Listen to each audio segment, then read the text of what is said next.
Sir आपसे मिलकर बहुत अच्छा लग रहा है।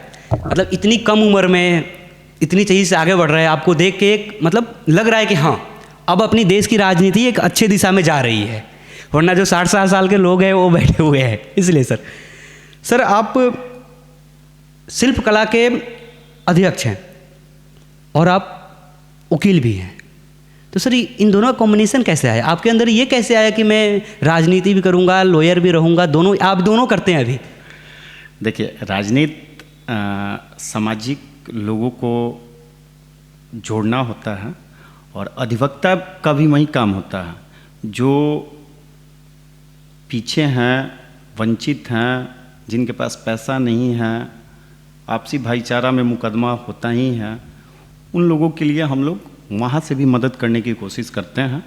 और साथ ही साथ सामाजिक स्तर पे हम लोग उन लोगों की भी मदद करने की कोशिश करते हैं जो गरीबी रेखा के निचले पायदान पे हैं और मुख्य धारा से नहीं जुड़ पाए हैं, उनको भी हम लोग मदद करने की कोशिश करते हैं। और मुख्य धारा से जोड़कर सरकार का जो भी बेनिफिट है और सरकार जो मुहैया शोषितों को, वंचितों को नहीं करा पाती है, वह हम लोग उसके खिलाफ आवाज़ उठा के वैसे लोगों को मुख्य धारा से जोड़ने की कोशिश करते हैं। सर आप बोले कि जो सरकार नहीं करा पाती है आप उनके खिलाफ आवाज़ उठाते हैं, तो आप आरजेडी से हैं, तो क्या आरजेडी अपना वादा नहीं पूरा कर पाएगी, तो आप एक वकील के तौर पे उसके खिलाफ आवाज़ उठाइएगा? बिल्कुल, हम बिहार के जनता के साथ में हैं और जो सरकार बनेगी, चाहे वो आरजेडी की सरकार हो या फिर भाजपा की सरकार हो, हम लोग शोषित वंचितों के लिए काम करते हैं, हम लोग समाज के लिए काम करते हैं।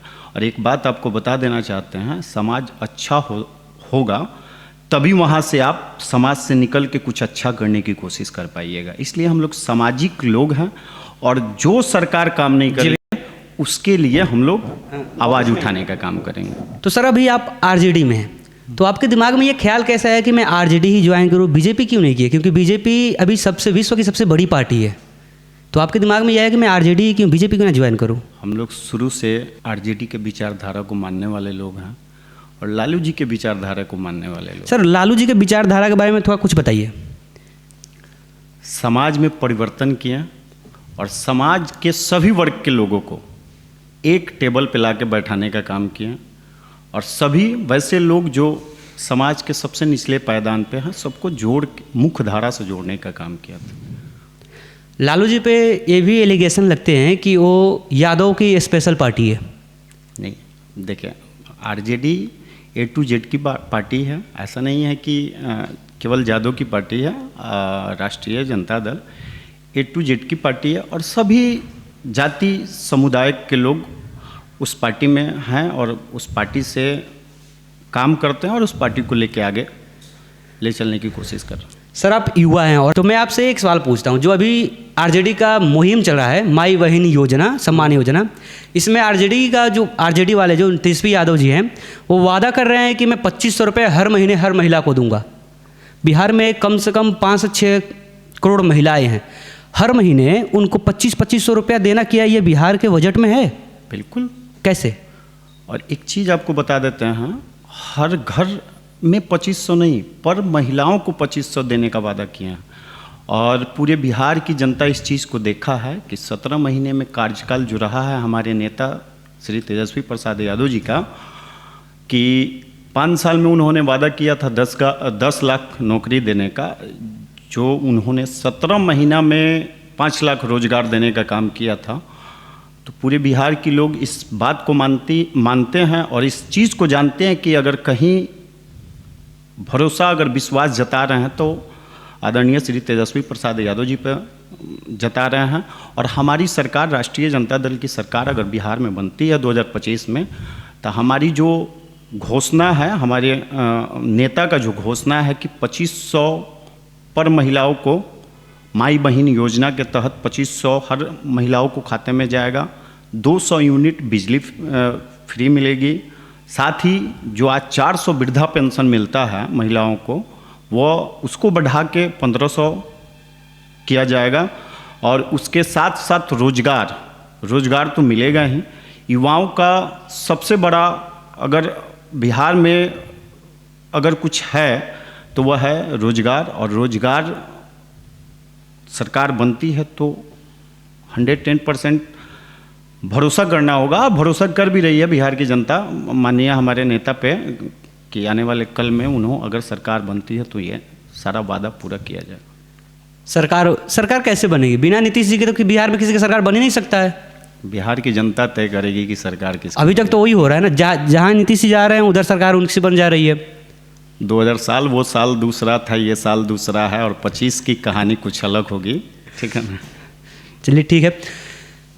अभी हम मिले थे, मेरे दोस्त ही हैं, पत्रकार है, अभी जर्नलिज्म कर रहे हो, तो मैंने उनसे पूछा था कि आरजेडी में टिकट का मिलने का जो प्रक्रिया है वो कैसे होता है। उन्होंने मुझे कहा कि जिसके पास पैसा रहेगा उसी को टिकट मिलेगा। ऐसा गलत न्यूज है, और जो भी आपको बताया है वो गलत न्यूज है। आपको जनता का वो एक नहीं उदाहरण में आपको हम देना चाहते हैं। इसके पिछले बार की चुनाव 2020 के चुनाव में आपने यहाँ ही हरसिद्धि विधानसभा से देखा था, नागेंद्र राम को एक प्रखंड अध्यक्ष थे, हाँ, और उनको टिकट मिला। और यहीं केसरिया में चले जाइए आप, वहाँ संतोष कुशवाहा थे, प्रधान महासचिव थे राष्ट्रीय जनता दल पूर्वी चंपारण के, उनको टिकट मिलने का काम वहाँ मिला। फिर उसके बाद आपको चिरैया में बताना चाहते हैं कि वहाँ अच्छेलाल प्रसाद जी थे, वहाँ उनको प्रखंड प्रमुख थे, वहाँ उनको टिकट। तो ये देखिए, ये सब गलत न्यूज़ है, अफवाह है, लोगों की मानसिकता बनी हुई है, ऐसा कुछ नहीं है।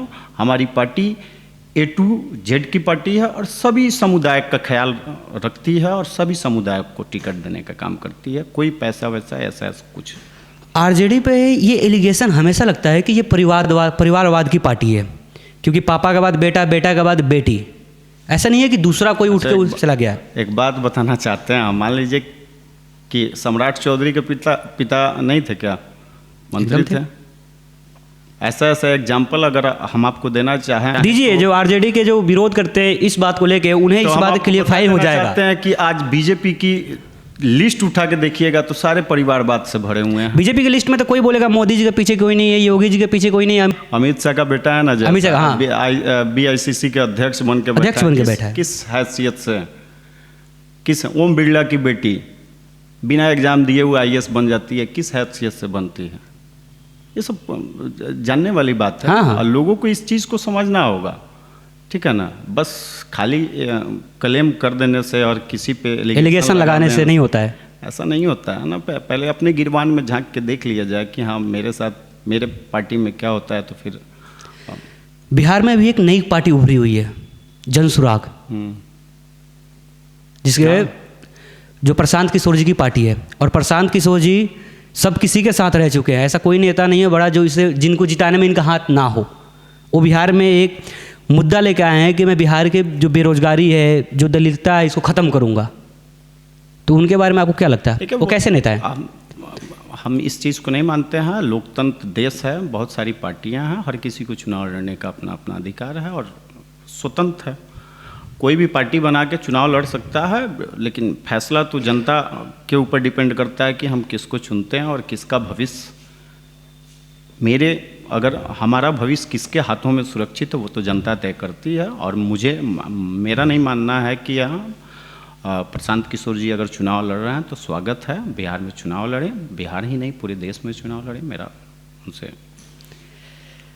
आप अपने बारे में बताइए, आप कैसे अपना भविष्य देखते हैं राजनीति में आगे चल के? देखिए, मेरा नाम मुन्ना पंडित है और हम बहुत सबसे समाज के निचले पायदान कुम्हार समाज से, प्रजापति का नाम आपने सुना होगा, प्रजापति समाज से आते हैं। और हम 2012-13 में पार्टी ज्वाइन किए थे और छात्र राजनीति से हमने पार्टी ज्वाइन किया था। 12 में हमने शुरुआत किया था छात्र राजद। हमारे जिला अध्यक्ष उस समय के अवनीश यादव जी थे और उनके नेतृत्व में हम उस समय LND कॉलेज में BA फाइनल ईयर। कौन से कॉलेज में? LND college. LND कॉलेज, हाँ, श्री कृष्ण नगर में।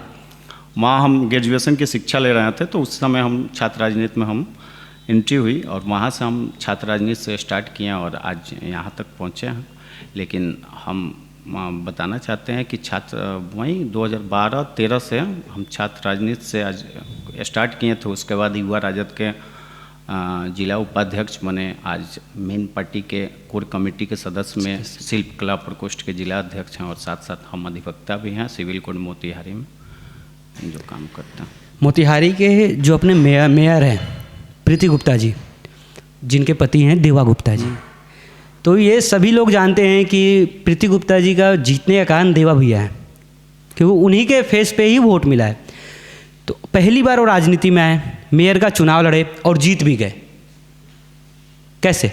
लोकतंत्र देश में सर्वे सर्वा अगर कोई है तो वो है जनता मालिक, और जनता मालिक जिसको चुनेगी वहीं उसके सर पे ताज चढ़ेगा, चाहे वो कोई भी हो।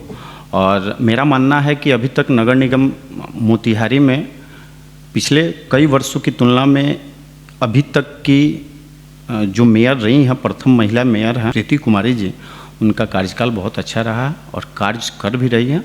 हमने देखा भी है कि हर वार्ड में, हर नगर निगम के जितने भी गली मोहल्ला है, सब में अच्छा काम हो रहा है। कई करोड़ों की बजट है और कई करोड़ रुपये लागत से नाले की, रोड की, हर क्षेत्र की समस्या और आम जन लोगों की भी समस्याओं को सुनकर उसका निदान किया जा रहा है। ये जो आपका योजना है माई बहन सम्मान योजना, इस योजना के नीचे एक ने कमेंट किया था, एक व्यक्ति ने, किसी ने कमेंट किया था कि जो पर घर देने का वादा कर रहे हैं, आप इतना सक्षम क्यों नहीं कर रहे हैं हमारे राज्य को कि हर कोई 2500 रुपये कमा सके? देखिए, मेरी सरकार, राष्ट्रीय जनता दल की सरकार अगर पूरे बिहार में बनती है, अभी तक तो बनी नहीं है ना। अभी तो गठबंधन में ही उप मुख्यमंत्री ही रहे हैं हमारे नेता, जब भी रहे हैं 2 टर्म रहे हैं, उप मुख्यमंत्री ही रहे हैं। और हमारी सरकार बनती है, अगर हमारे नेता बिहार के मुख्यमंत्री बनते हैं तो इस चीज़ का अवशासन हम आपके चैनल के माध्यम से, आपके स्टूडियो के माध्यम से लोगों को ज़रूर देना चाहते हैं कि अगर सरकार बनती है तो पलायन पे भी काम होगी, युवाओं पे भी काम होगा, महिलाओं पे भी काम होगा, और जितनी भी हमारी नेता ने वादा किया है लोगों से, वो सारा चीज़ पूरा करने की कोशिश की जाएगी। और हमारे नेता इस चीज़ का पूरे बिहार में भरोसा जताया है कि बस 5 साल का मौका मांग रहे हैं, 5 साल बाद फिर बदल दें। अगर हम काम नहीं करेंगे तो कुर्सी किसी की नहीं है, और इस लोकतंत्र देश में जनता मालिक है और जनता जिसको चाहेगी उसको गद्दी पे बैठाएगी। तो मेरा मानना है कि 5 साल, बस 5 साल में आप देख सकते हैं, अगर हमारे नेता काम नहीं करते हैं तो आप उनको हटा सकते हैं, कोई दिक्कत नहीं। आप एक वकील के तौर पे अभी जो वादे कर रही है आरजेडी, अगर वो पूरे नहीं कर रही है, अगर उसके विरुद्ध में जनता खड़ी होती है तो उनके साथ खड़े होंगे या अपने पार्टी को बचाने के लिए अपने पार्टी के डिफेंड में खड़े होंगे? हम कभी भी जनता के साथ हैं, और चाहे किसी की भी सरकार बने, जनता के साथ हम उस चीज़ को आवाज़ उठाने की कोशिश करेंगे और जनता के हित में जो भी फैसला हो हम लेने की कोशिश करेंगे।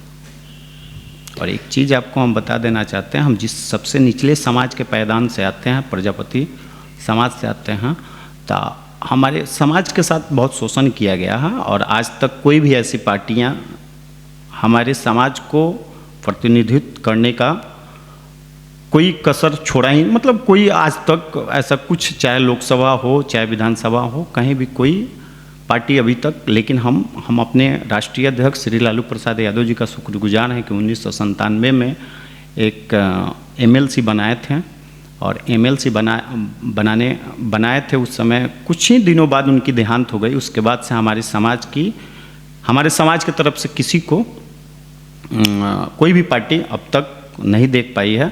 लेकिन हम आपके चैनल के माध्यम से हम अपने समाज के लोगों को इस चीज़ का आश्वासन दिला देना चाहते हैं और बता देना चाहते हैं कि अगर 2025 में राष्ट्रीय जनता दल की सरकार बनती है तो सबसे पहला मेरा मांग अपने सरकार से रहेगा कि मिट्टी कला बोर्ड की स्थापना हो, और जितने भी मिट्टी से बनी कलाकृतियाँ जो होती है उसको बढ़ावा मिले, रोजगार का अवसर हो, उत्पन्न हो, व्यवसाय हो, कि हमारी जातियाँ जो है वो मुख्य धारा से जुड़े और निरंतर आगे बढ़ता रहे। हम अपने समाज को आप इस चीज़ का आश्वासन और इस चीज़ का भरोसा दें। ये तो सबके साथ होना चाहिए, सब जातियों के साथ होना चाहिए, वो भी आगे बढ़े। हम सबको मौका दिया जाना चाहिए ना। जातियों के बारे में इसलिए हम कोई ना कोई है कि जो प्रतिनिधित्व कर रहा है। अच्छा, लेकिन कुम्हार समाज एक ऐसा समाज है कि जो अब तक कोई भी प्रतिनिधित्व नहीं कर पा रहा है ना। अगर आप इस सोच से उतर रहे हैं कि सबको लेकर चलेंगे तो सिर्फ अपनी जाति होगी, सबको लेकर चलिए ना। एक बात हम आपको बता देना चाहते हैं, हम राष्ट्रीय जनता दल के एक सिपाही के रूप में काम करते हाँ। हैं, और हम अपने जो जाति है, समाज का एक संगठन चलता है, कुम्हार समन्वयक प्रजापति समिति। हाँ। उसके हम जिला के प्रवक्ता भी हैं। हम सारे समाज को एक साथ लेके चलने की कोशिश करते हैं। ऐसा नहीं है कि हम अपने बारे में ही सोचें, हम कुछ अच्छा, कुछ आगे निरंतर बढ़ रहे हैं तो हम अपने समाज को छोड़ दें, ऐसा कुछ नहीं है। हम निरंतर अपने समाज को एकजुट करके और आगे बढ़ाने की कोशिश किए हैं और आज भी कर रहे हैं। और निरंतर हम इस चीज़ को उन लोगों को भरोसा देना और भरोसा दिलाए भी हैं कि अगर कुछ होता है तो आप लोगों के साथ बैठ के डिस्कस करके आगे बढ़ेंगे हम लोग, और सबको एक साथ मिल के आगे बढ़ने की कोशिश करेंगे। लालू यादव और नीतीश कुमार जी में, दोनों जन में सबसे बढ़िया नेता कौन है?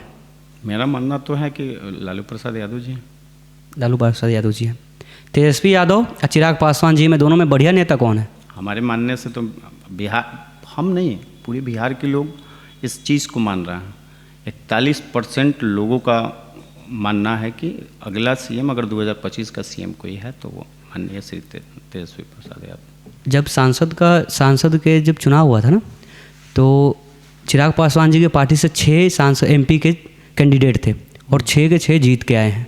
100% उनका विनिंग रेट है। चिराग पासवान जी अपने को SC ST के नेता मानते हैं ना? हाँ, SC ST के नेता मानते हैं ना? हाँ। अनुसूचित जनजाति के नेता मानते हैं। कितने लोगों को टिकट देने का काम किया। परिवारवाद, आपने परिवारवाद की क्वेश्चन किया था, उसमें भी तो परिवारवाद है ना। अपने बनोई को टिकट दे के जिताने का काम किया था। और सुनने को आज आपके सामने न्यूज में हम लोग देखने को मिल रहा है कि अब नीतीश कुमार के बेटा भी आ रहे हैं, लंच हो रहे हैं पार्टी। तो बिहार में ये कोई नई बात नहीं है। कोई अपने बेटे को, कोई अपने जमाई को, कोई अपनी बहन को, कोई अपने जीजा को अगर टिकट दे रहा है, ये कोई नई बात नहीं है। बिहार के लिए कोई नई बात नहीं है। किसी पार्टी ने कसर नहीं छोड़ा है इसमें। तो किसी एक पार्टी पे एलिगेशन लगाना एकदम गलत है, क्योंकि सबका यही है। तो आपका कैसा लगता है, अगर परिवारवाद को हटा दिया जाए और ऐसे युवाओं को उठाया जाए, ऐसे कार्यकर्ताओं को उठाया जाए जो अपने जान लगा के काम कर रहे हैं पार्टी में, तो वो ज़्यादा काम करेंगे या परिवारवाद वाले ज़्यादा काम करेंगे? मेरा मानना है कि जो काबिल हैं उनकी काबिलियत को आप देखिए और उनकी काबिलियत को भरोसा करके उनको क्षेत्र में भेजने की कोशिश कीजिए। परिवारवाद ख़त्म होना चाहिए, मेरा मानना है। परिवारवाद से देश, दुनिया, बिहार ये आगे नहीं बढ़ता है। मेरा मानना है कि जिसमें पार्टी में A to Z की पार्टी है, पार्टी में बहुत सारी जातियाँ काम करती है, सबको बराबरी का हक होना चाहिए, बराबरी का महत्व होना चाहिए और सबको एक बराबर विश्वास जता के उसको जो काबिल है उस पर भरोसा करना पड़ेगा। हम परिवारवाद नहीं मानते, परिवारवाद खत्म होना चाहिए। इस बात को जिसमें काबिलियत है उसको मिलना चाहिए और वही नेतृत्व करे। सबसे बड़ा मेरा मानना यही। तो ये थे मुन्ना पंडित जी, हमारे साथ इनका बात हुआ और इनका मानना है कि, और ये परिवारवाद के बोल रहे हैं कि जो सर्वस्व बढ़िया नेतृत्व कर सकता है वही पार्टी में जाए, वही पार्टी उसी को मौका दे। हाँ बिल्कुल, काम जो कर रहे हैं, जो धरातल पे हैं और जो जनता के बीच हैं और जनता के हर सुख दुख में हैं, उनको टिकट मिलना चाहिए और उनसे अच्छा जनता का दुख सुख कोई नहीं जान सकता है, क्योंकि वो जनता के बीच हैं। इसलिए पहला हक उनका बनता है और उन्हीं लोगों को पहला मौका मिलना चाहिए, परिवारवाद को नहीं। तो बहुत बहुत धन्यवाद सर आपका कि आपने कीमती समय निकाला हमारे लिए। तो ठीक, धन्यवाद।